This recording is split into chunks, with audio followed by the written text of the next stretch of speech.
Assalamualaikum warahmatullahi wabarakatuh. Waalaikumsalam warahmatullahi wabarakatuh. Bismillahirrahmanirrahim. Alhamdulillahi rabbil alamin. Wassalatu wassalamu ala ashrafil anbiya'i wal mursalin, imamil muttaqin, sayyidil ghurril muhajjalin, sayyidina wa maulana Muhammadin wa ala alihi wa ashabihil mujahidin at-tahirin limin rahimakumullah. Kejadian dan keberadaan kita dalam kehidupan di dunia ini merupakan kejadian dan keberadaan yang terima jadi atau terima beres. Artinya, tidak seorang pun di antara kita yang dahulunya pernah mesen untuk punya potongan seperti yang sekarang ini, punya warna kulit seperti yang sekarang ini, punya bahasa seperti yang sekarang ini. Seluruhnya kita terima jadi. Oleh karena kita terima jadi, maka Allah tidak menilai manusia dari rupa dan potongannya, tidak juga dari harta bendanya. Bersabda Nabi kita, "Innallaha la yanzuru ila suwarikum wa amwalikum, walakin yanzuru ila qulubikum wa a'malikum."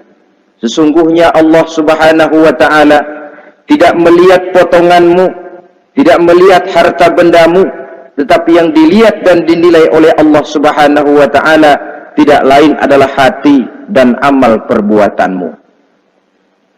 Kenapa rupa paras yang cantik tidak dijadikan penilaian utama oleh agama? Pertama, karena yang namanya cantik adalah relatif, tergantung siapa yang memandang. Yang menurut saya cantik, menurut saudara belum tentu cantik. Dan yang menurut saudara cantik, menurut saya mungkin jelek, enggak ketulungan. Oleh karenanya, di kalangan para ahli cinta ada perbedaan pendapat. Sebenarnya cantik yang bikin orang jatuh cinta atau cinta yang menyebabkan orang jadi cantik? Dua-duanya bisa saja terjadi. Mungkin karena cantik orang lalu jatuh cinta, mungkin sudah kadong cinta biar gempor cantik juga. Tapi yang jelas cantik adalah relatif. Yang kedua, cantik itu temporer, berubah oleh pergeseran masa dan pertukaran waktu.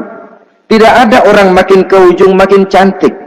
Sekarang dia sedang sweet 17-an, umur 17-an, of course cantik bukan alam kepala. Seluruh yang ada dalam dirinya menjadi syair di kalangan para remaja. Rambutnya katanya ikal berderai, pipinya bakpao dilayang, lalu janggutnya katanya macam lebah bergantung, alisnya macam semut beriring. Kalau dia senyum orang pada lemes. Itu sekarang 2, 30, 40 tahun yang akan datang, kalau dia senyum mungkin orang lari semua. Cantik itu temporer. Dan yang ketiga, di atas langit masih ada langit lagi. Di atas yang kita anggap cantik, rupanya masih ada yang lebih cantik lagi. Oleh karena itu, penilaian inti dari agama bukan soal potongan, bukan soal harta benda, tapi hati dan amal perbuatan. Alangkah lebih idealnya lagi kalau hati yang baik dan perbuatan yang baik berada pada rupa yang elok juga. Inilah yang dinamakan kecantikan zahir dan batin. Dan ini yang dimiliki oleh Nabi Allah Yusuf alaihi salam yang akan kita bicarakan pada pertemuan kita kali ini. Pantas kalau pada saat kita berdiri di muka cermin, disunahkan kita membaca doa seperti yang diajarkan Nabi, Allahumma kama hassanta khalqi fahassin khuluqi. Ya Allah, sebagaimana telah engkau baguskan rupaku, baguskan juga kiranya akhlak dan budi pekertiku. Supaya kecantikan zahir diiringi dengan kecantikan batin. So apa gunanya zahir yang cantik kalau batinnya berbahaya? Itu yang orang bilang, apa guna katanya berkain batik kalau tidak dengan kebaya? Apa guna berparas cantik kalau melulu bawa bahaya? Saudara-saudara yang saya hormati, Nabi Yusuf alaihi salam diberikan oleh Allah ketampanan zahir dan batin. Artinya, zahirnya beliau memang tampan, batinnya pun memang beliau adalah baik. Dan inilah kebaikan yang berlipat ganda. Kadang-kadang ada orang yang tampangnya sederhana saja, tapi batinnya baik. Itu lebih baik ketimbang yang zahir dan penampilannya baik, tapi batinnya rusak. Maka kebaikan yang dianugerahkan Allah dalam kehidupan ini sesungguhnya bukan untuk to show only, bukan cuma untuk sekedar dipamerkan jadi kebanggaan macam kontes ratu-ratuan yang manfaatnya hampir tidak ada. Kecantikan untuk disyukuri, kecantikan untuk digunakan kepada hal-hal yang bermanfaat sesuai dengan perintah dari yang memberikan kecantikan itu. Saudara-saudara yang saya hormati, Nabi Yusuf alaihi salam seorang nabi yang oleh Allah diberikan kecantikan zahir dan juga kecantikan batin. Beliau adalah putra dari Nabi Yakub, dari Nabi Ishak, dan dari Nabi Ibrahim alaihi salam. Artinya, ayah beliau bernama Nabi Yakub, kakeknya adalah Nabi Ishak, dan datuknya adalah Nabi Ibrahim alaihi salam. Ia bersaudara sebanyak 11 orang. Dari orang saudaranya ini hanya satu yang seibu sebapak, yaitu Benyamin. Sedangkan yang lain adalah saudara dari lain ibu. Nah, sejak kecil Nabi Yusuf ini sudah memperlihatkan tanda-tanda bahwa di kelak kemudian hari dia akan tumbuh menjadi seorang besar. Sebab itu wajar kalau ayahnya memberikan perlakuan yang agak istimewa kepada Nabi Yusuf. Dan ini tentu memancing sifat iri dari saudara-saudaranya yang lain. Apalagi pada satu malam Nabi Yusuf di kala remaja itu pernah mimpi. Mimpi ini beliau ceritakan kepada ayahnya.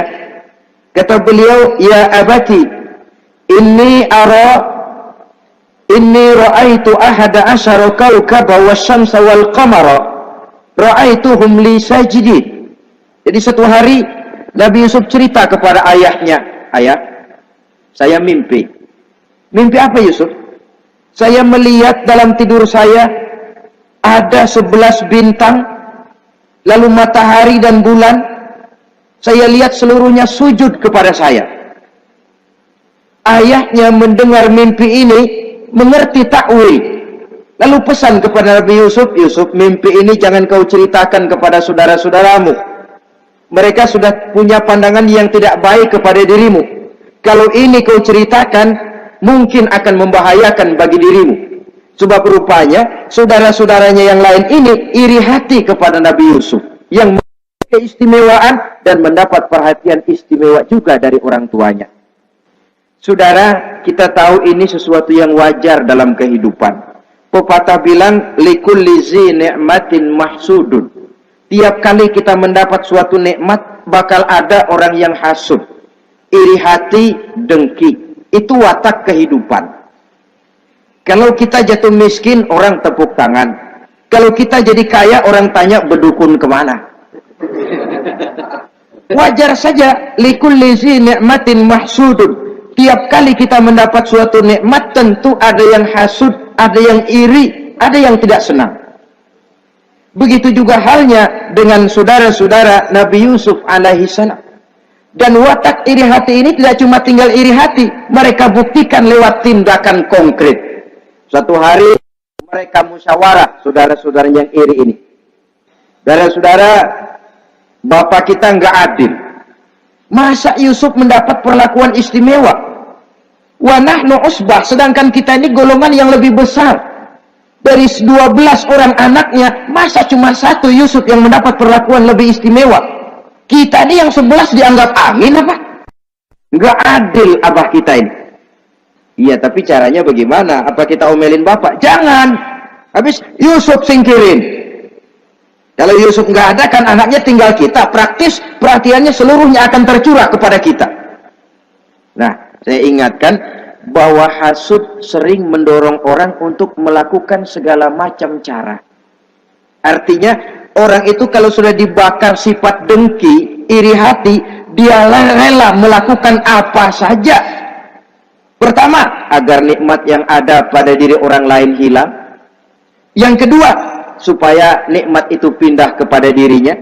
Andai kata tidak pindah kepada dirinya, ya hilang sajalah. Jangan orang lain yang dapat nikmat. Ini watak hasud. Ingin nikmat orang lain pindah kepada dirinya, atau hilang walaupun tidak pindah kepada dirinya, tapi yang bersangkutan tidak lagi mendapat nikmat. Untuk itu segala macam cara akan dilaksanakan. Ini dicontohkan dari usaha yang dilaksanakan oleh saudara-saudara Nabi Yusuf alaihissalam. Oke, setuju, kita singkirkan Yusuf. Tapi caranya bagaimana? Gampang. Bunuh saja. Kalau bunuh sih rasa-rasanya tidak sampai hati membunuh Yusuf. Lalu bagaimana? Kita kucilkan saja dia. Kita asingkan dari sini, kita buang jauh-jauh supaya dia tidak ada lagi kelihatan dalam pandangan Abah. Kalau dia sudah tidak ada dalam pandangan Abah, yang dilihat cuma kita dan seluruh kasih sayangnya akan tercurah kepada kita semua. Nah, setujulah kalau itu. Caranya nanti kita atur belakangan. Jadi satu hari permisilah saudara-saudaranya ini kepada Nabi Yakub, Abah, kami permisi mau pergi main-main dan Yusuf akan kami ajak. Kata Nabi Yakub, saya khawatir. Nabi Yakub sudah melihat gelagat yang tidak baik, sudah ada semacam firasat. Saya khawatir kalau Yusuf kau bawa, nanti dia akan kena celaka atau dimakan oleh serigala, sedangkan kamu nanti akan lalai. Kata anak-anak yang lain, percaya dah Pak, saya akan jaga. Saya kan saudaranya, masa tega membiarkan Yusuf celaka atau dimakan serigala. Pokoknya aman, sip dah.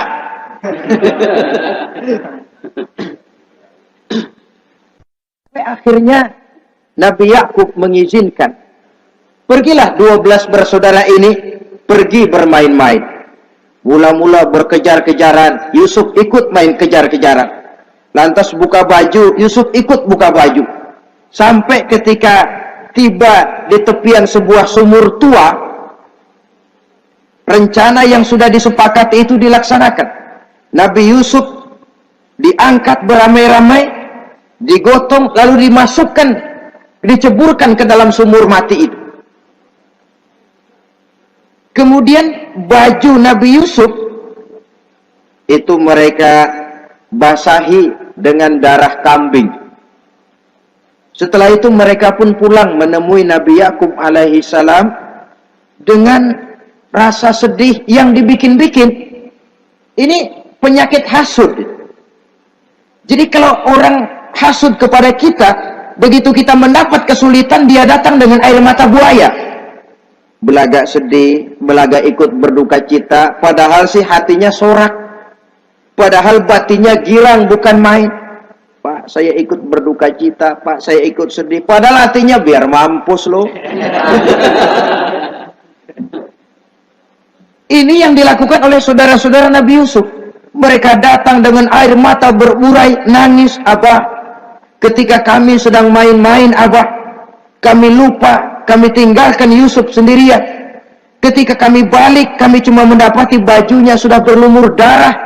Barangkali saudara kami Yusuf dimakan oleh serigala. Nabi Yakub tercenung. Ternyata firasatnya adalah benar.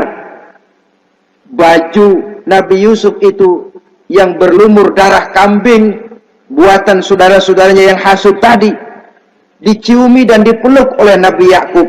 Kepedihan seorang ayah yang ditinggalkan oleh anak tercintanya. Saudara, adapun Nabi Yusuf alaihi salam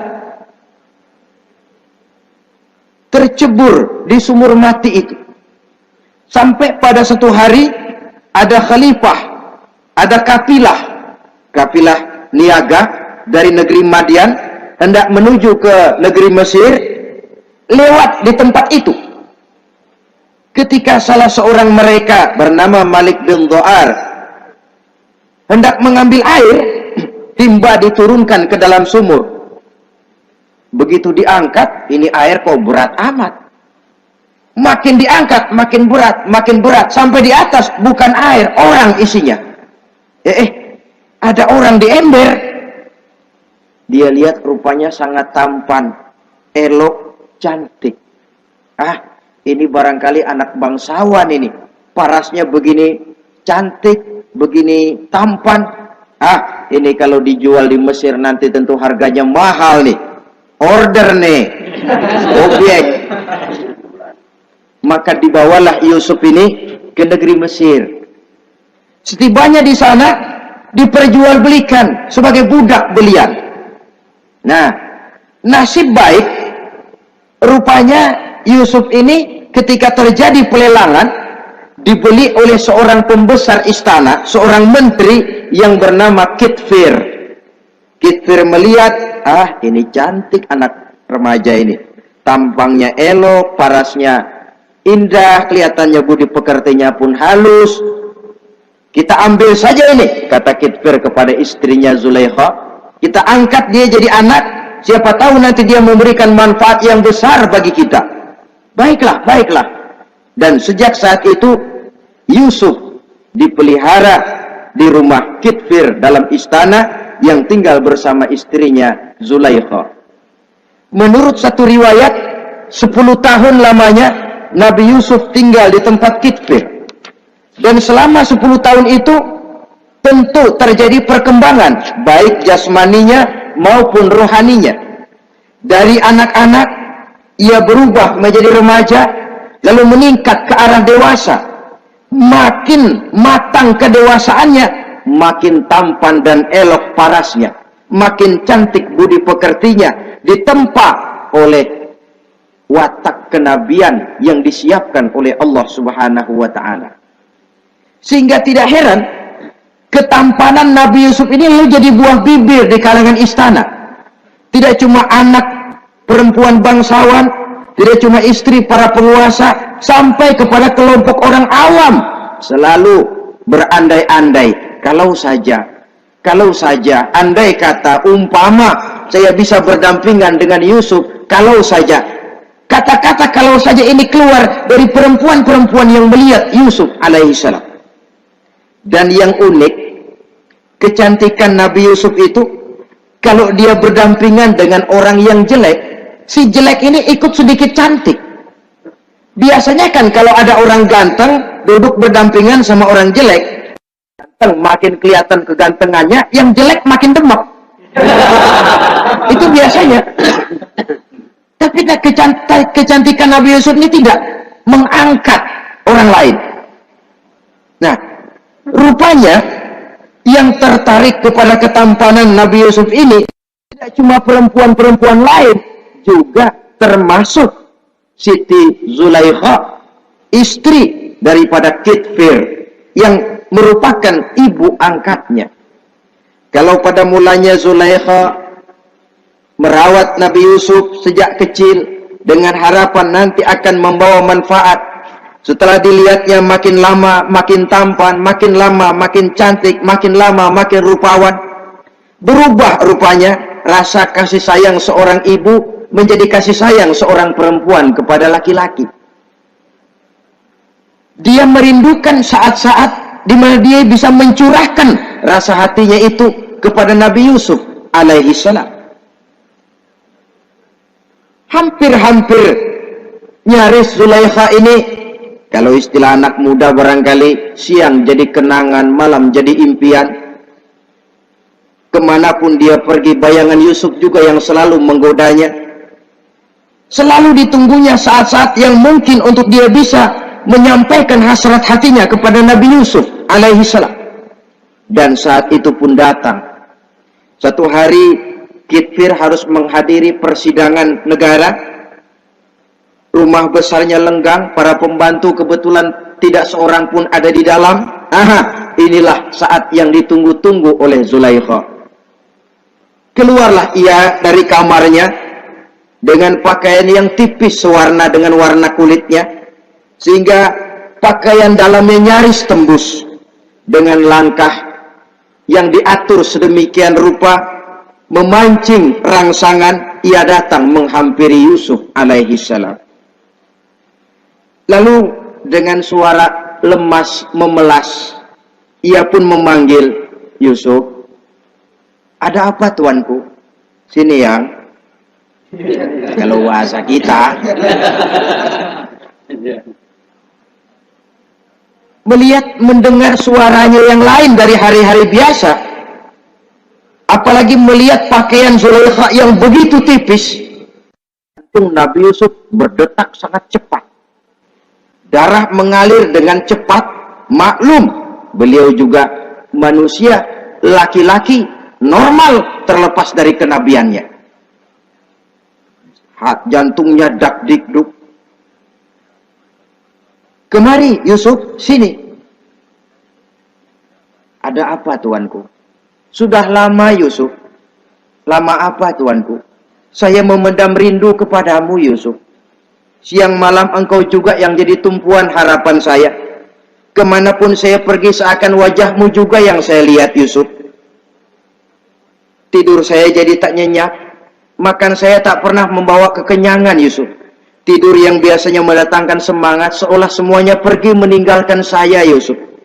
Hembusan sepoi pagi mengusap bunga merekah dalam taman yang biasanya membawa keindahan, semuanya telah berganti dengan keindahan wajahmu Yusuf. Sinilah sebentar, penuhi hasrat hati saya. Saya segan tuanku. Segan kenapa Yusuf?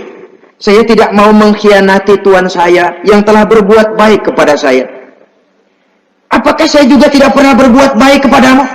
Benar, Tuhan juga berbuat baik kepada saya. Tapi pantang saya mengkhianati majikan saya. Yusuf, sekarang kesempatan yang baik. Kitfir, suami saya, sedang menghadiri persidangan penting di negara, di istana, dan rasanya akan lama dia baru kembali. Sementara para pembantu kita tidak ada di sini. Saya malu tuanku, saya segan. Malu kepada siapa? Tidak ada yang tahu, tidak ada yang lihat. Allah. Saya takut, saya malu kepada Allah tuanku. Padahal kalau menurut ukuran hati, Quran menjelaskan walaqad hammat bihi wa hamma biha. Sebenarnya Zulaikha cinta kepada Yusuf, Yusuf pun senang kepada Zulaikha. Itu iblis sibuk bukan main memasang jerat, pasang besi berani biar pada nyetrum.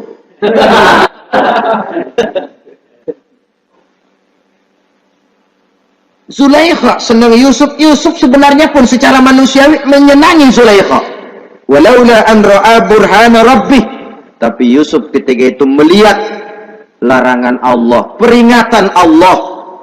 Seolah-olah dia lihat Allah mengatakan, Yusuf, ini letter S. Dilarang parkir di sini. Menurut satu riwayat, Nabi Yusuf melihat ayahnya, Nabi Yakub, melambai-lambaikan tangan menyetop. Seolah-olah melarang dia meneruskan langkahnya.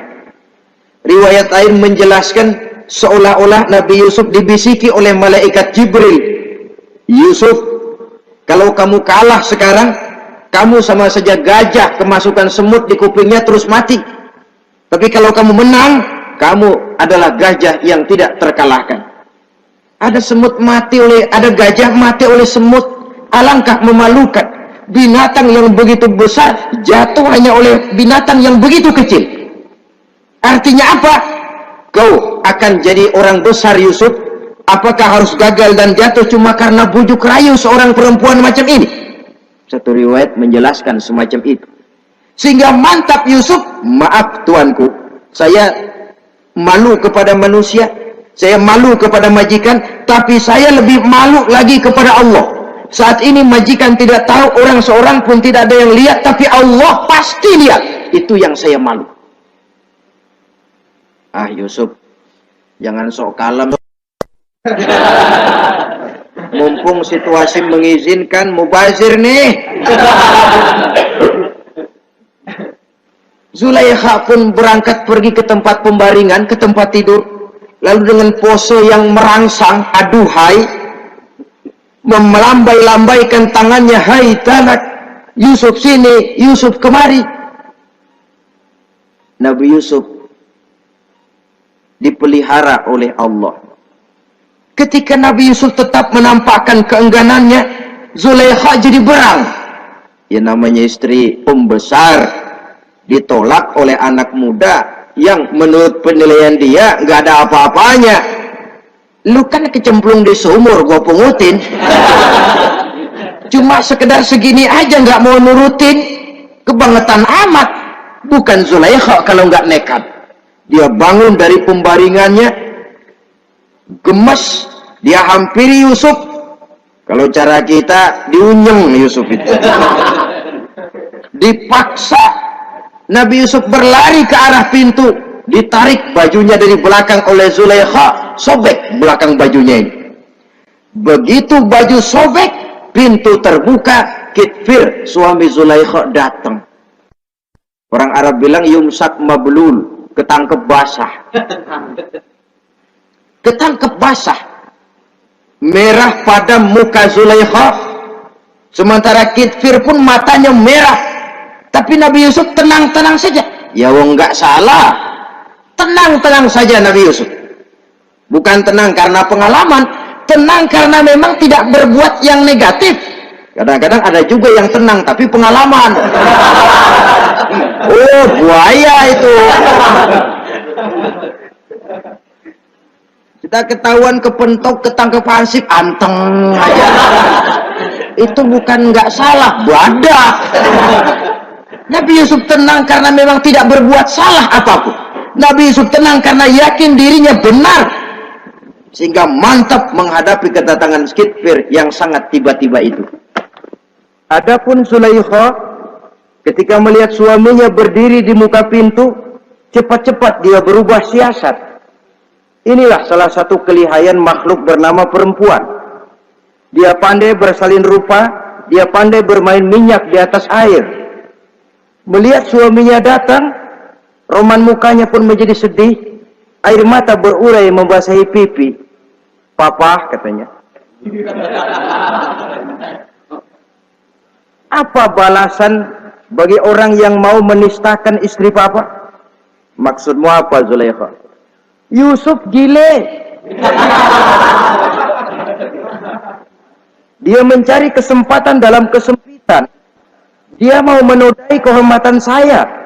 Dia hendak memperkosa saya.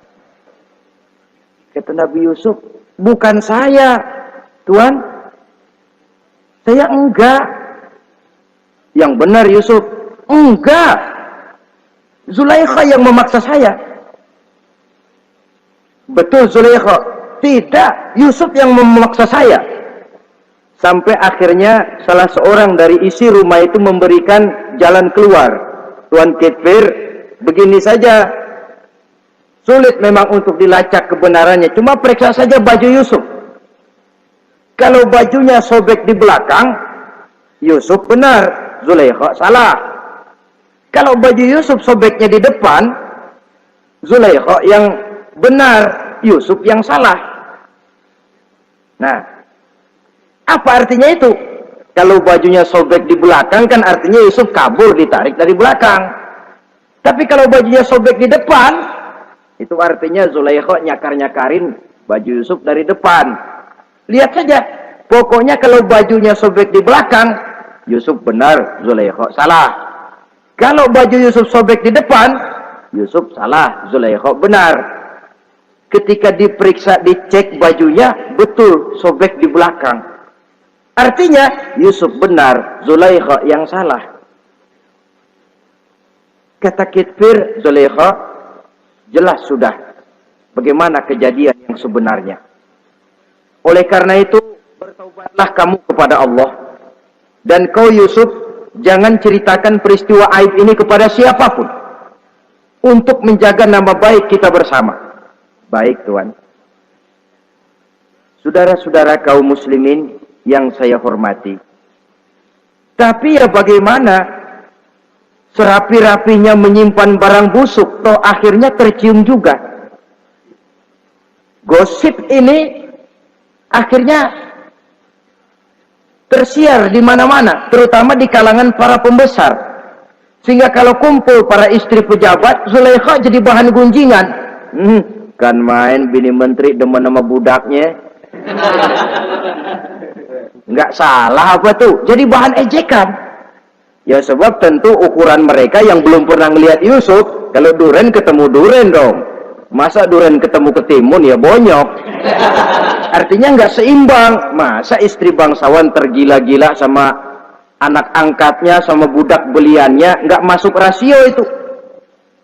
Zulaikha dengar berita macam itu. Sampai dalam hatinya, pantas saja kamu ngenyek saya, kamu meremehkan saya, karena kamu belum pernah lihat potongan Yusuf bagaimana. Akhirnya dalam hati Siti Zulaikha ini timbul semacam dendam. Suatu saat gua kerjain loh. Caranya gimana? Satu hari para istri bangsawan ini diundang ke tempat Siti Zulaikha. Duduk di satu ruangan luas. Setelah duduk dihidangkan makanan. Makanannya aneh. Cuma buah sama pisau. Ketika buah dan pisau sudah siap, satu orang satu, satu orang satu, satu orang satu. Ketika mereka sedang mengupas itu, Zulaikha berkata kepada Nabi Yusuf, Yusuf, kau jalan dari sini ke sana, melintas kayak peragawati gitu. Untuk apa Tuhan? Pokoknya jalan aja dah. Nabi Yusuf jalan. Sejak beliau melangkah ke ruangan itu, semua mata perempuan-perempuan bangsawan yang lagi ngupas buah, semuanya tertuju kepada Yusuf. Ada yang matanya emang buluk makin buluk. Ada yang ngeliatin campur mulutnya menganga. Apa kata mereka? Falamma ra'ainahu akbarnahu wa qatta'na aydiyahunna wa qulna hasya lillah ma hadza bashar in hadza illa malakun karim. Falamma ra'ainahu, ketika perempuan-perempuan itu melihat Yusuf, akbarnahu, mereka agungkan Yusuf. Wa qulna hasya lillah, mereka bilang, ini sih bukan orang nih. Ini malaikat nih. Bukan orang. Nah, orang segini cakepnya. Artinya belum pernah mereka lihat paras yang secantik dan setampan itu.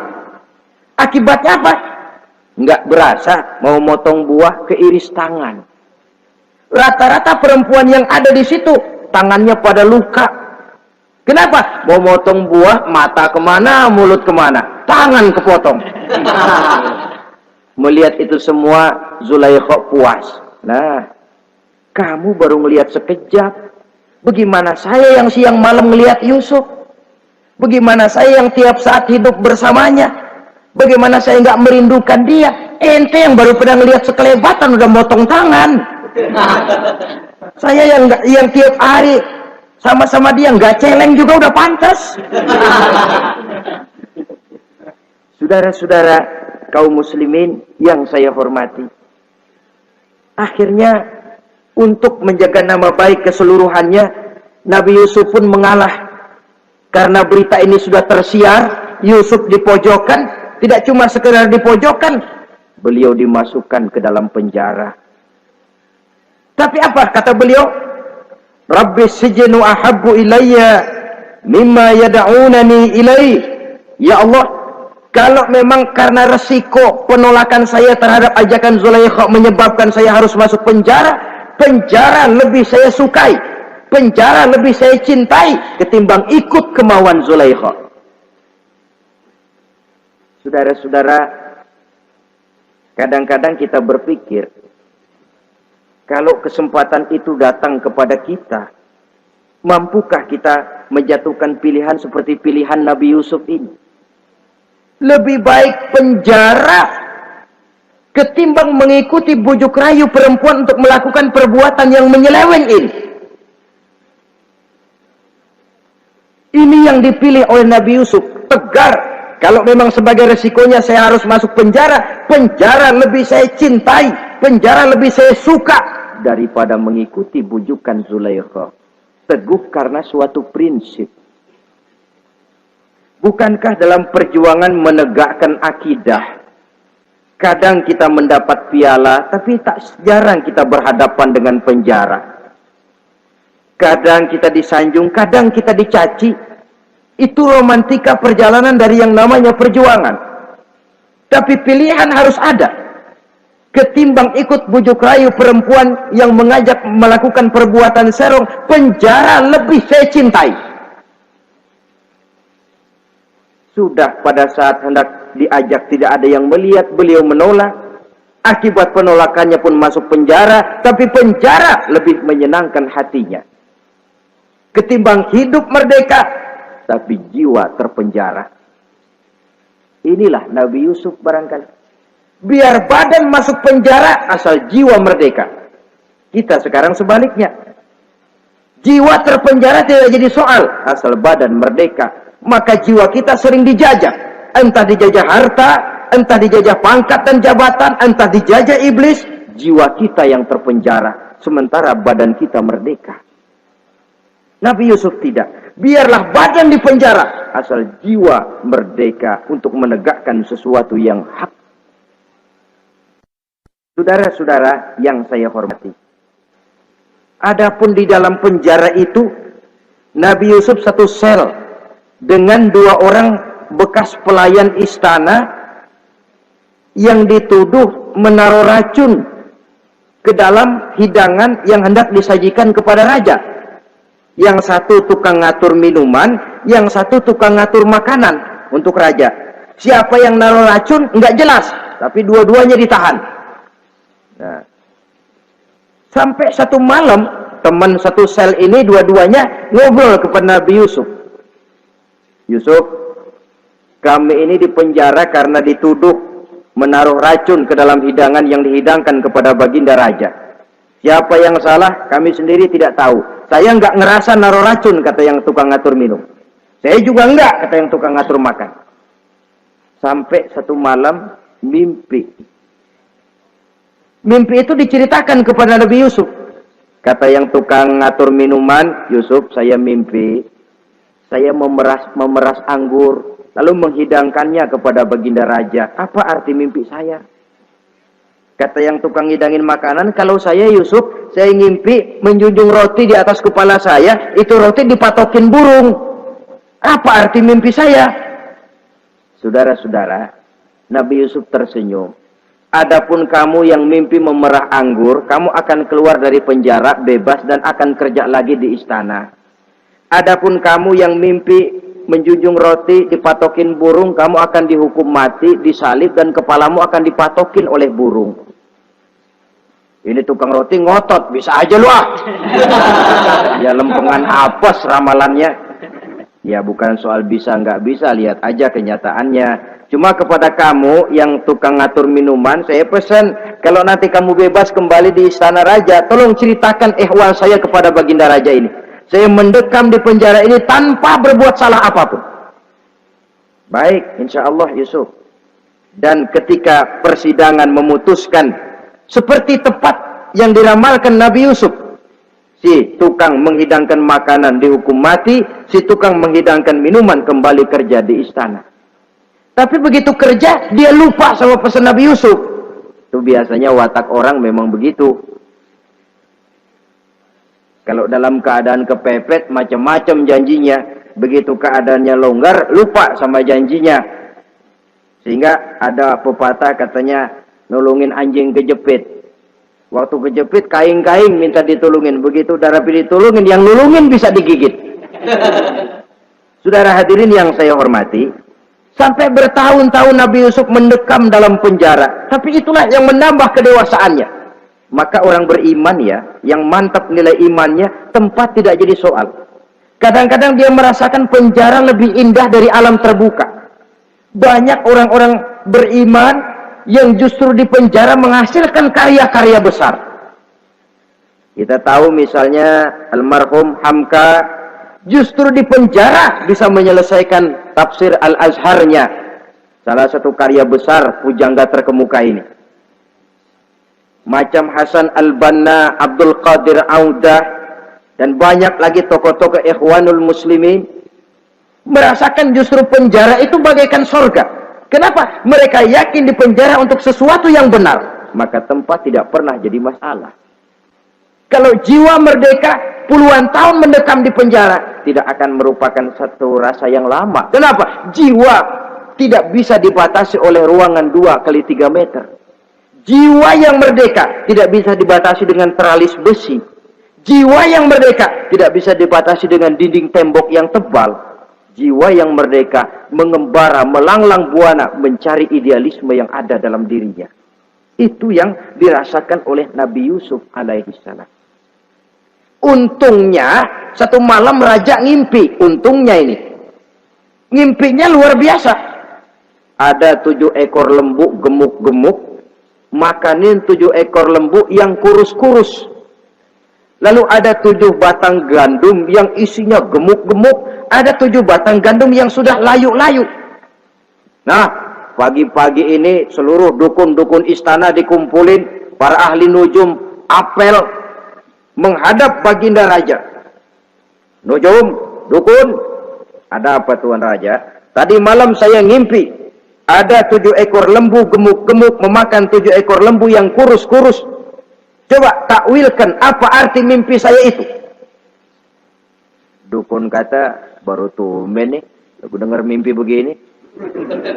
Kata Nujum ditanya Nujum godek. Ah, Tuan Raja itu mah kembang tidur aja kali ah. Tidak seorang pun yang mampu mentakwilkan arti mimpi baginda. Sampai tukang minuman dengar lapor. Tuan Raja, ada apa, Mas? Saya waktu di penjara, ada seorang anak muda namanya Yusuf, dia mentakwilkan mimpi saya dan pas seperti takwilnya. Ah, panggil Yusuf. Dipanggil Yusuf. Dibukain pintu penjara, masuk tukang anggur, tukang minuman ini. Yusuf, ente, iya. Kemana aja? Itu dia Yusuf, kelupaan. Iya, kalau kelupaan sehari 2 hari barangkali bisa ditolerir. Kelupaan bisa tahunan. Cuma begitu dengar ada mimpi, pikir tukang minuman. Ah, kali aja ini Yusuf bisa takwilkan, kan jasa saya nemuin Raja sama Yusuf kan. Komisi lumayan. Begini Yusuf, baginda raja mimpi begini-begini. Barangkali kau bisa takwilkan, kau dipanggil menghadap Tuan Raja. Berangkatlah Yusuf menghadap Tuan Raja. Sesampainya di sana, mohon maaf Tuan Raja. Menurut takwil saya, arti mimpi Tuan Raja itu akan datang satu masa di mana 7 tahun lamanya negara ini subur, makmur, aman, tentram, gemah, repah, loh jenawi, toto tentrem kertora harjo. Tapi akan datang setelah itu 7 tahun lamanya di mana musim kemarau membahana, tanah menjadi kering gagal, rakyat diancam kelaparan. Dan kita harus siap-siap untuk itu. Itu takwil mimpi Tuhan. Caranya bagaimana Yusuf mengatasi krisis kelaparan ini? Ya kita bikinlah gudang-gudang untuk menyimpan makanan. Kalau lagi panen jangan mumpung. Ingat pada satu saat kita akan paceklik. Sehingga kata orang-orang tua dulu, kalau lagi sehat, ingat dong bakalan sakit. Kalau lagi kaya, ingat dong bakalan miskin. Semuanya itu milik daripada kehidupan. Tidak ada orang yang ketawa terus dalam hidup. Tidak ada orang yang nangis terus. Semuanya silih berganti, datang pergi, patah tumbuh, hilang berganti. Dunia hari ini bikin kita ketawa, besok dia buat kita menangis. Hari ini dibuatnya kita senyum, besok dibuatnya kita berurai air mata. Hari ini dijadikannya kita kaya, besok dijadikannya kita kere. Pantas kalau orang bilang, wamal hayatud dunya, Allah mengatakan wamal hayatud dunya illa lahun wa la'ib. Hidup dunia ini cuma sandiwara. Tiap kita sekarang sedang memegang peranan. Ketika memegang peranan, ya jadi orang kaya peranan, jadi kiai peranan, jadi jenderal peranan. Sama saja dengan wayang golek. Gatot Kaca yang bertulang kawat berotot baja, punya ajian beraja musti, gagah perkasa, bisa terbang di angkasa. Hebat perkasa Gatot Kaca. Kapan? Waktu dipegang dalang. Betul apa benar? Gagahnya Gatot Kaca, sakti mandragunanya sang Gatot Kaca. Kapan itu? Waktu dipegang dalang. Begitu peranannya selesai, sama dalang dimasukin ke kotak, diam aja Gatot Kaca. Terbang kek? Enggak, diam aja. Begitulah kehidupan ini. Gagah kita menyandang bintang 4 di pundak. Gagah kita membawa harta yang banyak. Gagah kita membawa jabatan ini dan itu. Waktu oleh sang sutradara dimasukkan ke dalam lubang yang luasnya tidak lebih 1 kali 2 meter. Nggak bekutik. Nggak ada yang lawan. Jenderal yang berbintang 4 dilonjorin, dia yang lihat anteng aja. Habis peranan sudah sampai di situ. So, itu wajar. Kata Nabi Yusuf, kalau lagi panen, ingat pada suatu saat kita akan paceklik. Jangan giliran panen besar. Di daerah-daerah kita lihat, sudah panen pesta pora. Bukan bersyukur kepada Allah. Tapi kegembiraan itu diwujudkan dalam bentuk lain. Tontonan yang membuat lupa diri, bermabuk-mabukan. Sehingga kadang-kadang kalau di daerah itu katanya kalau musim panen, musim kawin. Musim paceklik, musim cerai. Saudara-saudara kaum muslimin yang saya hormati, karena itu dalam satu hadis Nabi ingatkan, ta'arraf ilallah firraha ya'rifka fisyiddah. Ingatlah kepada Allah di waktu kamu senang, supaya Allah ingat kepadamu waktu kamu susah. Kalau waktu senang kita lupa kepada Allah, ya wajar. Kalau waktu susah, Allah juga lupain kita. Dalam terjemahannya dengan kehidupan beragama, wa man a'rada an zikri fa inna lahu ma'isyatan dhanka wa nahsyuruhu yaumal qiyamati a'ma. Siapa yang berpaling daripada peringatanku, kata Allah, aku akan berikan dia penghidupan dan kehidupan yang sempit. Sempit itu apa lalu tidak punya duit? Punya duit. Apa tidak punya harta? Banyak harta. Tapi banyaknya harta, tumpukan duit tidak membuat hatinya makin luas. Tidak membuat hidupnya makin lapang. Sempit, sempit, dan sempit. Itu azab. Yang paling celaka, wa nahsyuruhu yaumal qiyamati a'ma. Di akhirat kami kumpulkan dia bersama orang-orang buta. Allahu Akbar. Di padang mahsyar, dikala orang sibuk, pusing dengan urusan masing-masing, buta lagi. Yang nggak buta aja pusing. Mereka teriak-teriak, qala rabbi lima hasyartani a'ma wa qad kuntu basira. Ya Allah, kenapa kami buta padahal waktu di dunia kami melihat? Allah jawabnya enak aja, kadzalika atatka ayatuna fanasitaha wa kadzalikal yauma tunsa. Rasain dulu waktu di dunia datang peringatanku pada belaga pilon, kamu lupakan, sekarang juga pantas kamu dilupakan. Waktu susah kamu lupa, waktu senang kamu lupa Allah, waktu susah juga pantas kamu dilupakan Allah. Waktu di dunia kau berpaling dari peringatan Allah, kalau sekarang Allah berpaling kepadamu juga adil. Walaupun kalau Allah mau tidak berpaling juga adil, sebab Allah itu mutlak. Tidak ada yang membatasi apa yang dimaui oleh Allah. Saudara-saudara kaum muslimin, itu pesan Nabi Yusuf. Bikin gudang yang besar, simpan bahan makanan untuk persediaan musim kemarau. Kalau begitu sekalian aja deh Yusuf. Sekalian bagaimana Tuan Raja? Kau saya angkat jadi menteri urusan makanan dan urusan kemakmuran. Tuan Raja, apa enggak terburu-buru? Kau bisa mentakwilkan mimpi saya, bahkan kau bisa mencari jalan keluar. Ini sudah sesuatu yang menguntungkan Yusuf. Mencari jalan keluar ini pemikiran yang menteri saya belum bisa berpikir kayak kamu. Sudah, kau pegang jabatan ini. Nabi Yusuf tidak minta, diberikan. Dan memang ada pesan, jangan memberikan jabatan kepada orang yang meminta. Tuh, kalau orang sudah minta tentu ada pamrih dan ada tendensi. Jangan memberikan jabatan kepada orang yang banyak ngeluarin duit untuk mencapai jabatan itu. Sebab apa? Kalau orang mendapat satu jabatan karena banyak ngeluarin duit, maka pekerjaan pertama yang akan dilakukan setelah mencapai jabatan itu ialah dia akan berpikir, bagaimana caranya biar modal gua pulang. Orang jadi gubernur, jadi menteri karena banyak ngeluarin duit, belum dia sempat kerja buat kepentingan rakyatnya, dia lebih dulu akan berpikir bagaimana duit yang saya keluarin supaya pulang. Sisanya kalau ada, barulah untuk kepentingan rakyat, itu pun kalau keburu. Saudara-saudara yang saya hormati, Nabi Yusuf tidak pernah minta jabatan. Raja memberikan jabatan itu.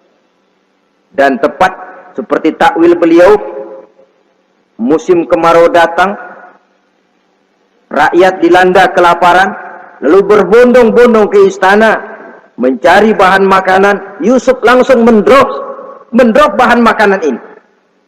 Alhasil saudara-saudara, bahaya kelaparan ini sampai juga ke daerah tempat di mana Nabi Yakub tinggal. Lalu beliau utus anak-anaknya. Saya dengar di negeri Mesir ada seorang menteri muda yang tampan dan baik hati. Pergilah kau ke sana dan mintalah makanan darinya. Berangkatlah mereka ini. Saudara-saudara, Nabi Yusuf lihat, ini saudara-saudara saya ini yang dulu nyeburin saya ke sungai. Sekarang pada antri minta jatah makanan. Kalau kita lagi di atas lihat orang di bawah kan enak. Yang bawah kelagapan. Orang sedang berkuasa, namanya lagi berkuasa, ngomong apa juga benar. Orang kalau lagi berkuasa kentut bagus masih. Tapi kalau sudah jatuh, jangankan apalagi buang angin, batuk aja diomelin. Miskin batuk melulu lah. Di atas itu, posisi di atas gampang buat mob. Andai kata Nabi Yusuf waktu itu mau menteror, membalas saudara-saudaranya, kesempatan emas. Tapi memang hatinya, hati yang mulia, jiwanya jiwa yang besar. Diberinya saudara-saudaranya itu makanan, tapi dia tidak memperkenalkan diri dan saudaranya pun tidak mengenali kalau itu Yusuf. Kalau kita kan yang enak, ingat nggak dulu saya diceburin ke sumur, sekarang gantian ya, ayo baris lo, gue ceburin atu-atu. Nabi Yusuf tidak, diberinya saudaranya makanan, lalu pesan, lain kali kalau kemari lagi mau mengambil makanan, saudaramu yang namanya Benyamin bawa ke sini. Tanpa dia saya nggak mau ngasih makanan lagi. Ya sudah, pulang saudara-saudaranya ini lapor kepada Nabi Yakub. Abah, itu menteri pesan kalau kamu mau ngambil makanan lagi Benyamin harus dibawa. Kalau nggak dibawa kami nggak akan dikasih makanan. Nabi Yakub curiga lagi. Dulu Yusuf hilang. Sekarang nih Benyamin ini saudara sekandung Nabi Yusuf. Kalau yang lain satu bapak lain ibu, tapi dengan Benyamin ini satu ibu satu bapak. Ini Benyamin mau digituin lagi. Bagaimana? Pokoknya Pak, yang dulu-dulu kami udah taubat dah, sekarang mah bener-bener banget dah nih. Biasanya sekali lancung ke ujian itu seumur hidup orang nggak percaya. Sampai akhirnya Benyamin pun dibawa ke sana. Saudara-saudara yang saya hormati, terjadilah pertemuan Yusuf dengan Benyamin dan akhirnya saudara-saudaranya ini dijelaskan siapa menteri itu sebenarnya, diminta menjemput Nabi Yakub. Bertemulah Nabi Yusuf dengan ayahnya Nabi Yakub alaihi salam. Adapun Kitfir sudah lama meninggal, Zulaikha pun sudah menjadi janda. Namun dalam jandanya dia tetap merindukan Yusuf siang dan malam, didambakannya kapan saat pertemuan akan terjadi. Sampai ketika satu hari didengarnya Yusuf akan meninjau satu daerah, dia sudah diri paling depan.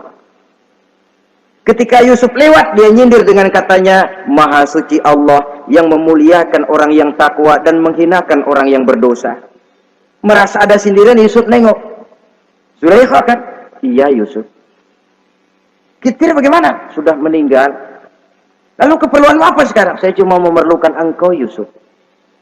Saudara-saudara, Nabi Yusuf akhirnya kawin dengan Zulaikha yang cantik, menawan, dan rupanya setelah kawin itulah Nabi Yusuf baru tahu bahwa Kitfir ternyata tidak bisa berfungsi sebagai suami. Dengan kata lain, puluhan tahun Zulaikha kawin dengan Kitfir tetap perawan, utuh, awet. Rupanya Kitfir liwat terus dan numpang liwat, nggak pernah mampir. Dan sejak saat itu berbahagialah Nabi Yusuf dengan Siti Zulaikha. Kita ambil hikmah dari riwayat singkat ini. Pertama, kecantikan zahir lebih penting, kecantikan batin lebih penting dari kecantikan zahir. Alangkah lebih baik lagi kalau kecantikan zahir itu berpadu dengan kecantikan batin. Karena dalam pandangan Islam, Allah tidak menilai manusia dari rupa dan harta, tetapi dari hati dan amal perbuatan. Yang kedua, bahwa ujian dan cobaan yang diterima Nabi Yusuf tetapi dihadapi dengan ketabahan, pada akhirnya menghasilkan kebahagiaan. kebahagiaan dunia dan kebahagiaan akhirat. Inilah saja pertemuan yang singkat ini, mudah-mudahan ada manfaatnya. Terima kasih atas segala perhatian, mohon maaf atas segala kekurangan. Wassalamualaikum warahmatullahi wabarakatuh. Waalaikumsalam warahmatullahi wabarakatuh.